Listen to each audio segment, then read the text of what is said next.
Let me ask you something. Have you ever looked at your life and thought, is this really it? Because on the outside, you're functioning. You're paying bills, you're showing up, you're surviving. But on the inside, something feels off, like you're living at maybe 60% of who you could be. And the scary part? You've started to believe that's normal. But here's the truth most people never hear. You're not stuck because you're lazy, you're not behind because you're broken, and you're not confused because you lack potential. You're stuck because you've been trained to doubt your own power. And that's exactly what "you are a badass" is really about. Not hype, not fake positivity, not pretending everything's fine. It's about waking up to how much control you've been giving away, without realizing it. Now wait till you hear this. Most of your life isn't being run by conscious choices. It's being run by stories, old stories, quiet stories, stories you didn't even choose.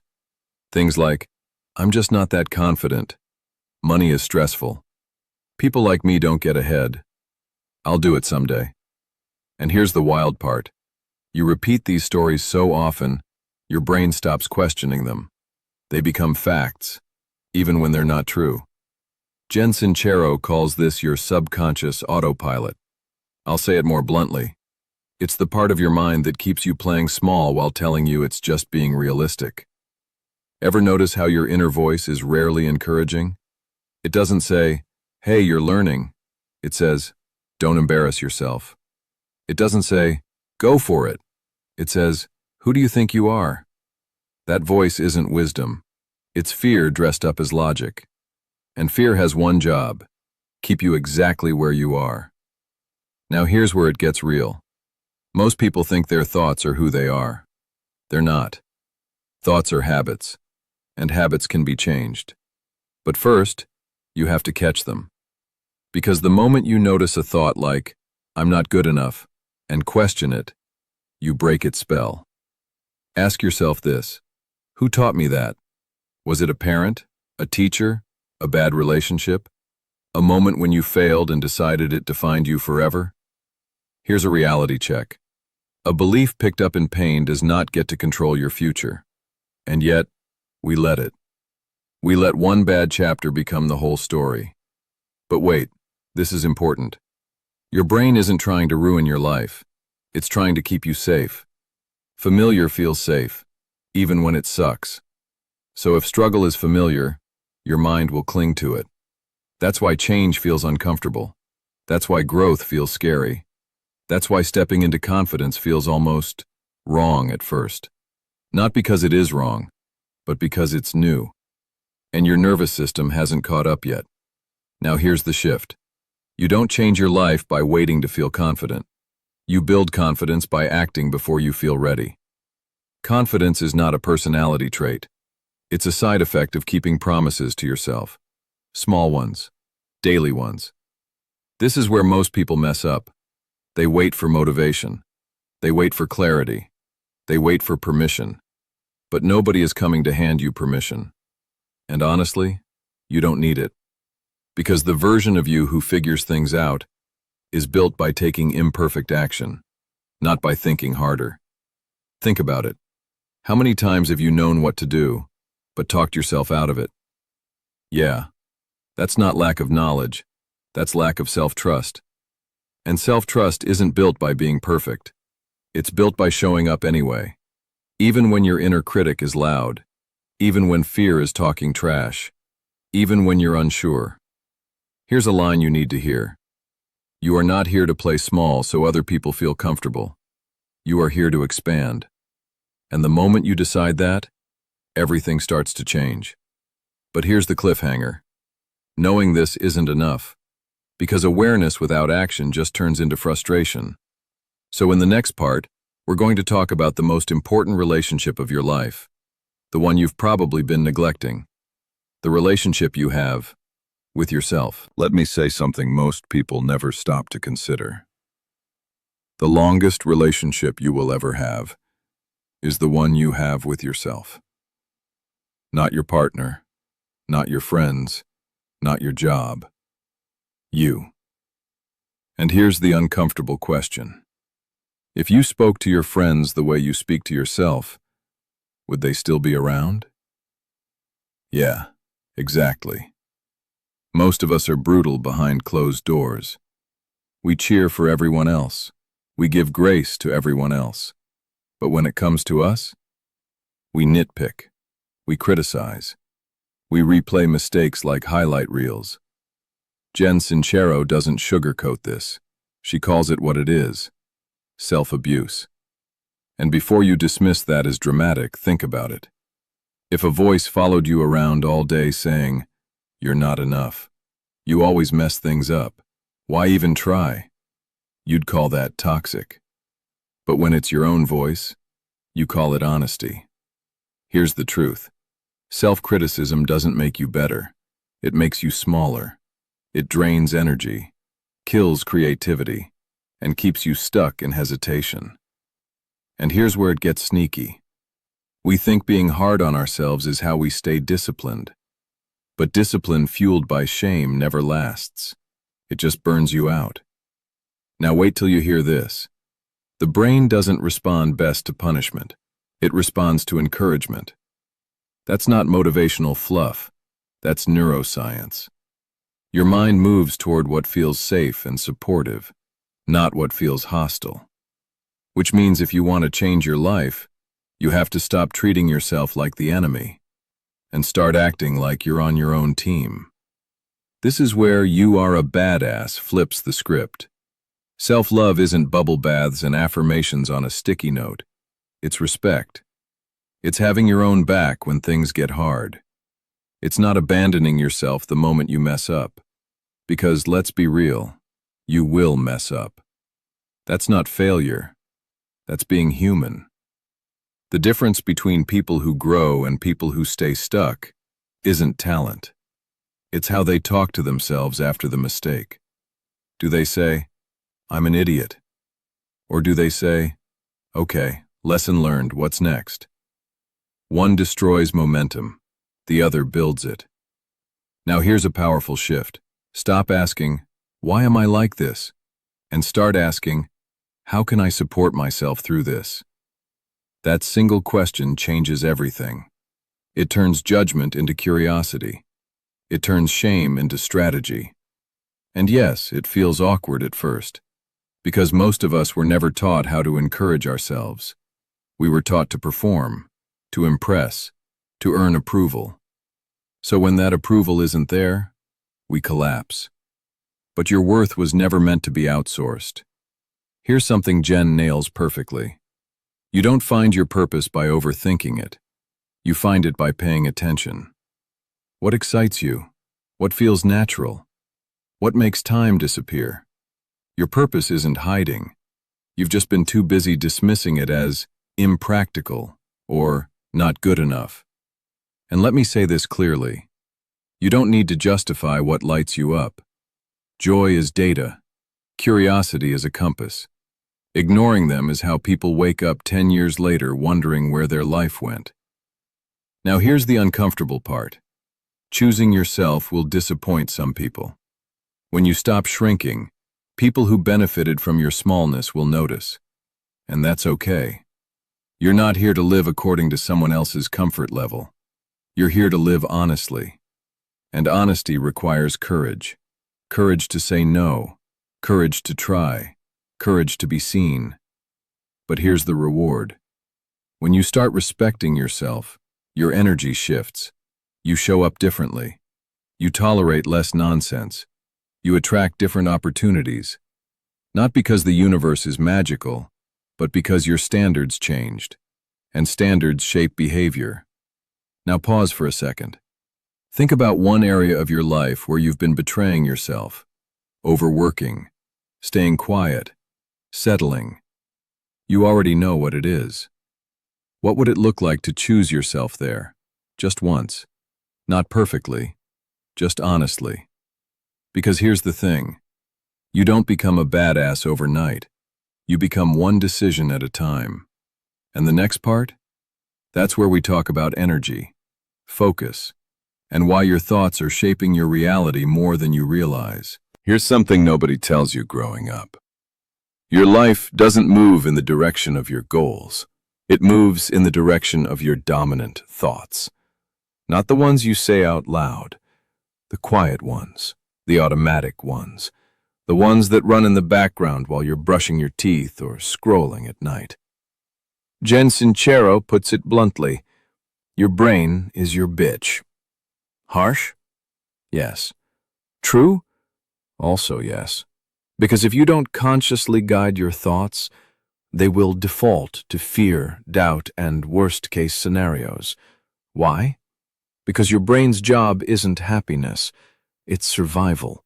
And survival brains love predictability, even if that predictability sucks.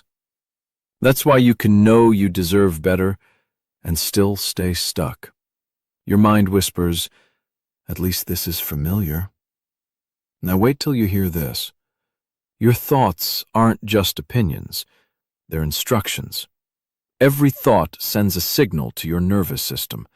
Your emotions respond, your actions follow. Which means, if you keep thinking, I'm bad with money, you'll subconsciously prove it right. If you keep thinking, nothing ever works out, you'll stop noticing when it does.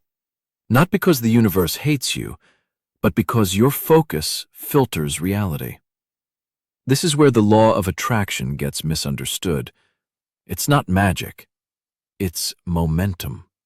You notice what you're looking for. You move toward what you believe is possible. And most people are accidentally rehearsing failure every day. Let's talk about gratitude. Yeah, eye roll. You've heard it before. But hear this differently. Gratitude isn't about pretending everything is perfect. It's about training your mind to see what's working. Because what you appreciate, appreciates. When you constantly focus on what's missing, your brain stays in lack mode. When you acknowledge progress, even small, your nervous system relaxes. And relaxed people make better decisions. That's the real win. Now here's a pattern interrupt. Ever notice how some people seem lucky and others seem cursed? Same city, same economy, different outcomes. The difference is belief.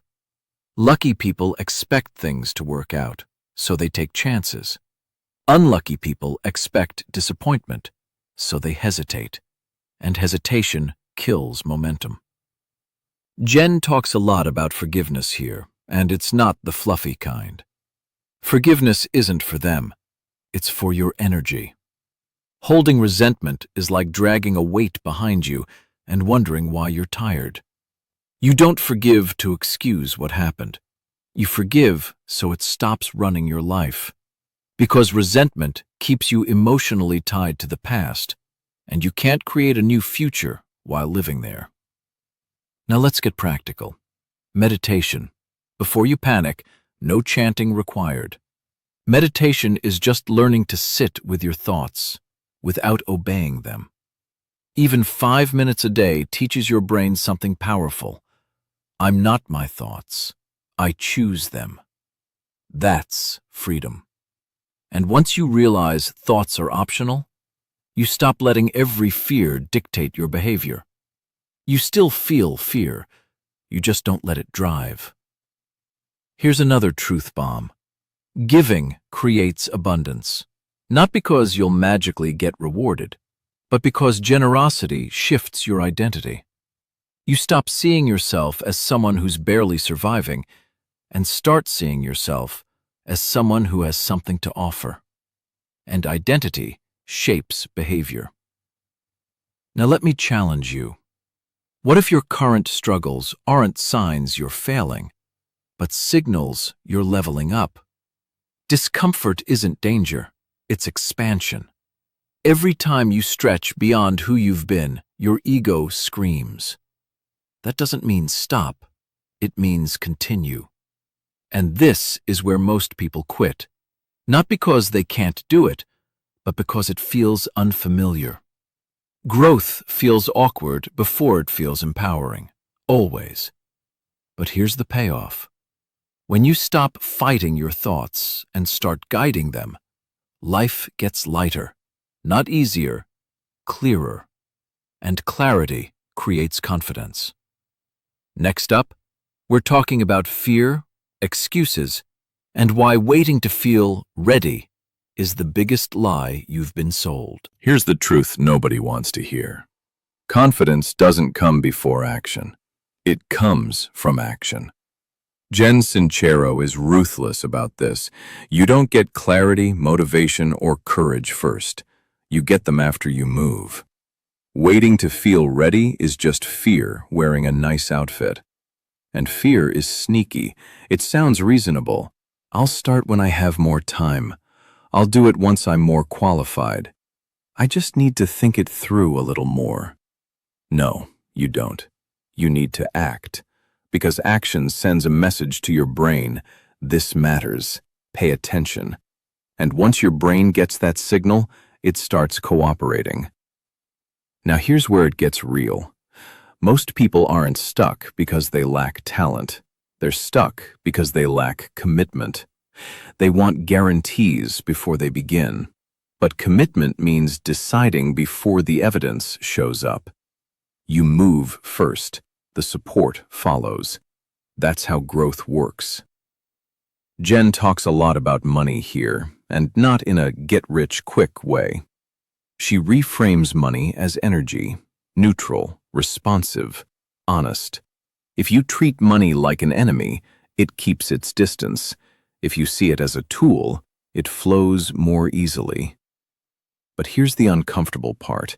You can't say you want abundance while resenting people who have it. That contradiction blocks progress. Abundance responds to respect. Now, let's talk about fear one last time. Fear doesn't disappear when you level up. It just changes costumes. New goals, new doubts. That's normal. The difference is this. Badasses act with fear. They don't wait for it to leave. They understand something critical. Fear means you're doing something that matters, and discomfort is the entry fee for a bigger life. Here's a pattern interrupt. If your comfort zone was so great, why are you watching this video? Exactly. Growth requires surrender, not quitting, letting go of control. You don't need to know how everything will work. You need to take the next step. The universe doesn't respond to hesitation. It responds to movement. Jen calls this letting go of the how. You focus on what you want. You act in alignment.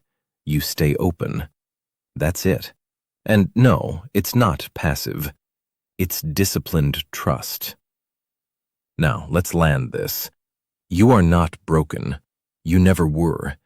You were just running outdated software. Old beliefs, old stories, old fears pretending to protect you. But you don't need protection anymore. You need permission. Permission to want more. Permission to take up space. Permission to stop apologizing for your ambition. The biggest shift from "you are a badass" is this. You don't become powerful someday. You decide right now. Through the thoughts you choose, the actions you take, and the standards you refuse to lower. Start small. One brave decision, one uncomfortable action, one moment of choosing belief over doubt. Momentum will do the rest. And here's the final truth. The life you want isn't reserved for other people. It's waiting for the version of you who's willing to show up. Not perfect, not fearless, just committed. If this hit home, don't just scroll, subscribe, and start backing yourself the way you deserve.